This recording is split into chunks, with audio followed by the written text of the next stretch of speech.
I can swear, I can joke, I say what's on my mind. जादुई साड़ी। एक बार की बात है, एक छोटे से गांव में अनाया नाम की एक महिला रहती थी। वह एक दयालु और अच्छी इंसान थी, जो हमेशा अपने और अपने परिवार के लिए अच्छी चीजें चाहती थी। अनाया के पास एक प्यारा पति और एक खूबसूरत बेटी थी, लेकिन उसकी सास शांता उसके प्रति बहुत अच्छी नहीं थी।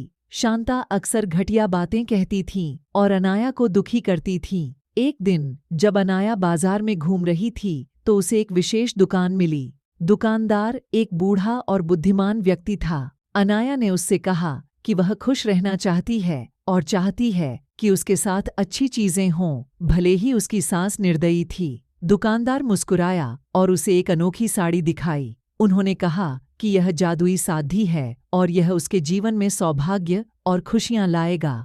अनाया ने जादुई साड़ी खरीदने का फैसला किया और तुरंत उसे पहन लिया। जब अनाया ने जादुई साड़ी पहनना शुरू किया तो चमत्कार हो गया। उसकी सास अनाया के साथ बुरा बर्ताव करने की बजाय उसके साथ प्यार और सम्मान से पेश आने लगी।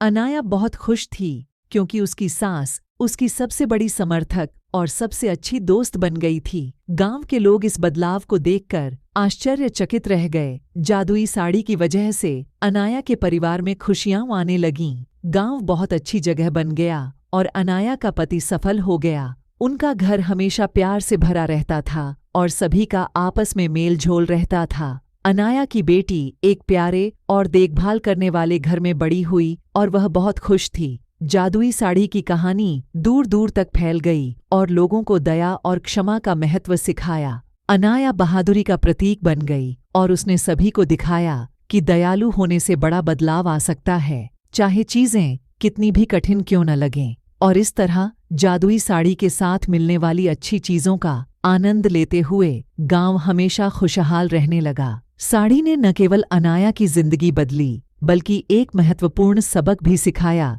कि प्यार और क्षमा मुश्किल समय में भी खुशी और चमत्कार ला सकती है। मॉरल ऑफ द स्टोरी: दूसरों के प्रति दयालु होने से हम उनके और हमारे जीवन में भी खुशियां ला सकते हैं।